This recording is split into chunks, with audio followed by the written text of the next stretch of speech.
keadilan. Kami cinta namanya perubahan. Kami muak dibohongi, dicurangi. Jangan siapa, tanyakan sendiri dengan hati kalian. Pengen perubahan, tapi kalau diajak bergerak untuk menegakkan keadilan di kantor KPU, KPU itu curang. Saya tanya Bapak KPU, 10 ditambah 4 berapa? 10 ditambah 4 berapa? Dia jawab 140 katanya. Goblok enggak? Goblok apa enggak? Tolol apa goblok? Pendukung Anies ngamuk dan mendatangi kantor DPP PKS di Jakarta.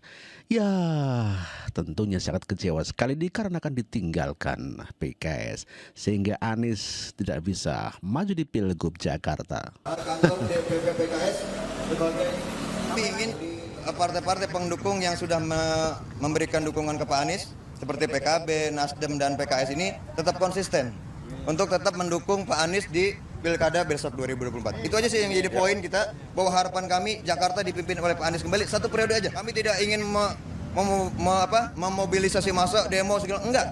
Kami datang ke PKS dengan baik. Kami ingin menyampaikan aspirasi kami bahwa kami bersama warga mendukung partai-partai pendukung untuk mengusung Pak Anies di Pilkada 2024. Sementara itu, Saudara, mantan Gubernur Jakarta, Anies Baswedan menghormati apapun keputusan dari PKS sebagai partai yang resmi mengusungnya di Pilgub Jakarta. Pernyataan ini disampaikan oleh Anies usai PKS memilih untuk berkomunikasi dengan Koalisi Indonesia Maju yang hampir pasti akan mendukung Ridwan Kamil sebagai Cagup Jakarta. Anies menyebut dirinya tak pernah tahu soal adanya deadline 4 Agustus 2024 untuk mengumpulkan koalisi dan juga tiket untuk pendaftaran Pilgub Jakarta. Saya kaget aja mendengar jubir-jubir PKS di media mengatakan tenggat waktu 40 hari, lalu deadline 4 Agustus sebagai deadline dari partai lain. Mengapa kaget? Karena memang tidak pernah dibahas ya. Dan setahu saya memang tidak pernah ada deadline soal SK dari partai lain. Sekali lagi saya tegaskan, saya ini menghormati. Itulah Anies Baswedan yang menghormati keputusan DPP PKS yang mau berkomunikasi dengan Koalisi Indonesia Maju. Namun demikian, kenapa masa Anies Baswedan kok menggeruduk kantor PKS? Katanya ikhlas, hayu. Sementara Hasto mengatakan bahwa ada pihak-pihak tertentu yang tidak senang atau tidak mau kontestasi sehat sehingga isu Anies itu dijegal. Pdi Perjuangan sendiri apakah masih membangun komunikasi dengan Pak Anies sendiri atau seperti apa nih Mas sejauh ini? Jadi pilkada ini kan sama dengan pemilihan lain, rakyat berdaulat. Tetapi ada mengkhawatirkan kompetisi karena popularitas elektoral figur-figur tertentu. Sehingga kemudian ada yang tidak mau masuk ranah kontestasi yang sehat itu. Dan itu terjadi, itu bisa dipandang dengan jelas oleh rakyat. Kami mengkhawatirkan terjadinya arus balik. Karena demokrasi tidak bisa dibendung. Setebal apapun bendungan kekuasaan itu dibangun, ketika kemerdekaan itu dipenjarakan, maka akan muncul daya gerak untuk melakukan koreksi. Itu yang diyakini dari seluruh pengalaman historis PDI Perjuangan. Kalau untuk komunikasi sendiri dengan Pak Anies hingga kini masih dilakukan Mas dari PDI Perjuangan? Ya, dikomunikasikan. Kemarin Pak Anies misalnya datang ke pondok pesantren yang dipimpin oleh Abah Kiai Haji Sarif Hidayatullah. Ya, beliau juga komunikasikan. Jadi ada proses spiritual juga. Jadi kami juga terus bergerak di Sumatera Utara. Kemarin sudah dilakukan apel Satgas untuk menjaga marwah partai. Jadi setiap Sabtu Minggu kami mengadakan apel Satgas. Itulah Hasto Kristianto yang menuduh bahwa akan ada pihak-pihak tertentu yang tidak menghendaki Anies Baswedan maju atau dikatakan tak mau kontestasi sehat. Assalamualaikum warahmatullahi wabarakatuh. Akhirnya PKS benar-benar menjadi partai keluarga Solo. Kemarin secara resmi lewat presidennya Ahmad Syahiku PKS mengumumkan bergabung dengan koalisi Indonesia Maju.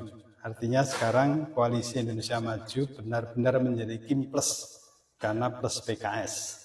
Anies ditinggal begitu saja. Dan ini membuat kecewa para pendukung non-anggota. Dan itu banyak sekali karena PKS naik karena Anies itu harus diakui. Tapi meskipun PKS tidak mengakuinya, tapi para pendukung Anies, relawan-relawan Anies kecewa berat. Di Jakarta bahkan sudah membuat konferensi pers beberapa elemen masyarakat Jakarta untuk tetap mendukung Anies, dan waktu itu meminta agar PKS konsisten dengan apa yang diucapkan, yaitu waktu itu diniati untuk mencalonkan Anies, tapi tiba-tiba berbalik arah dan dianggap berkhianat terhadap kesepakatan. Dengan pendukung mulai meninggalkan PKS, dan oke, saya juga selamat tinggal PKS. Nah, ini keterangan dari Ahmad Syaiqo. Kita dengarkan sebentar ya, nggak usah lama-lama. Selamat siang, salam sejahtera untuk kita semuanya. Yang saya hormati insan pers, mohon maaf tadi sudah menunggu agak lama. Hadirin yang berbahagia, alhamdulillah pada hari ini, Sabtu 10 Agustus 2024, telah diselenggarakan Musyawarah Majelis Syuro yang ke-11 bertempat di kantor DPTP Partai Keadilan Sejahtera, Jalan Simatupang, Jakarta Selatan. Alhamdulillah kegiatan ini dihadiri oleh seluruh anggota Majelis Syuro yang merupakan representasi dari para anggota Partai Keadilan Sejahtera di seluruh Indonesia. Musyawarah Majelis Syuro dalam kesempatan yang ke-11 ini telah membahas berbagai situasi, baik situasi kebangsaan di Negara Kesatuan Republik Indonesia maupun situasi dunia yang memang berkembang cepat menjelang hari ulang tahun kemerdekaan Republik Indonesia yang ke-79. Tentu sebagai bangsa yang besar, Indonesia perlu mengantisipasi dan juga berpartisipasi lebih besar lagi di masa-masa yang akan datang demi terciptanya tata dunia baru yang lebih adil dan damai. PKS memandang bahwa gejolak perekonomian global yang begitu hebat belakangan ini dan ancaman perang yang meluas ke berbagai kawasan, khususnya yang terjadi di Palestina, memerlukan peran besar dari pemerintahan baru di bawah kepemimpinan Presiden Republik Indonesia terpilih. Beberapa hal yang perlu kami sampaikan kepada publik. Saya kira pertama, bahwa pimpinan PKS telah berkomunikasi dengan Bapak Prabowo Subianto sebagai Presiden Republik Indonesia terpilih pada Pilpres 2024. Tentu saja kita juga memahami bahwa hubungan PKS dengan Pak Prabowo Subianto ini sudah terjalin sejak pemilu Presiden 2019 dan pemilu Presiden sebelumnya tahun 2014.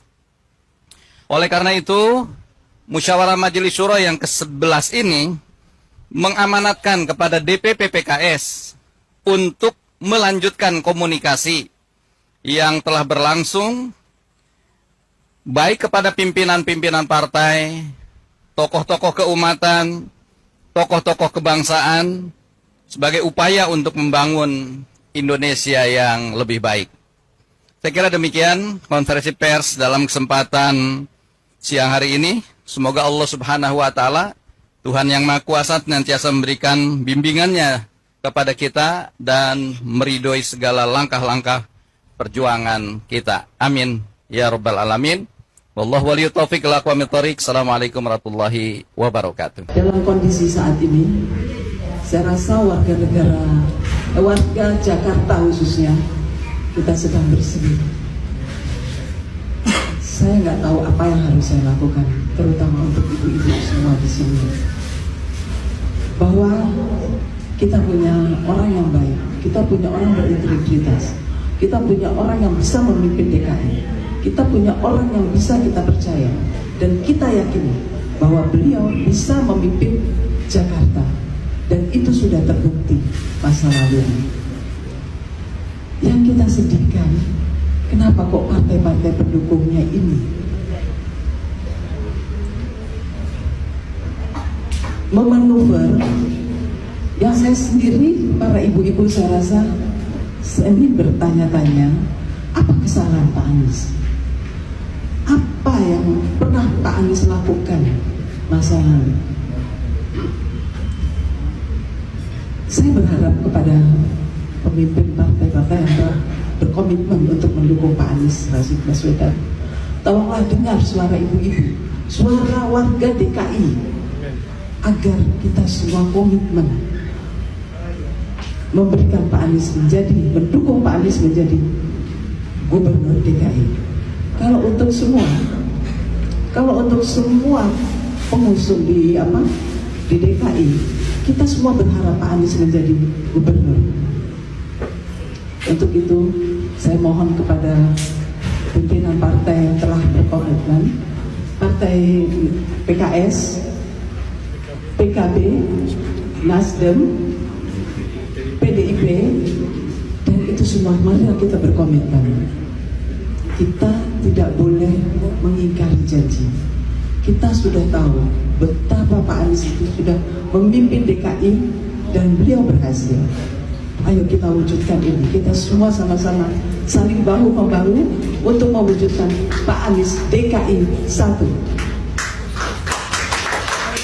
Terima kasih, saya rasa itu saja. Mudah-mudahan kita semua doa, warga negara Jakarta ingin sekali Pak Anies menjadi pemimpin Jakarta. Terima kasih. Wassalamualaikum warahmatullahi wabarakatuh.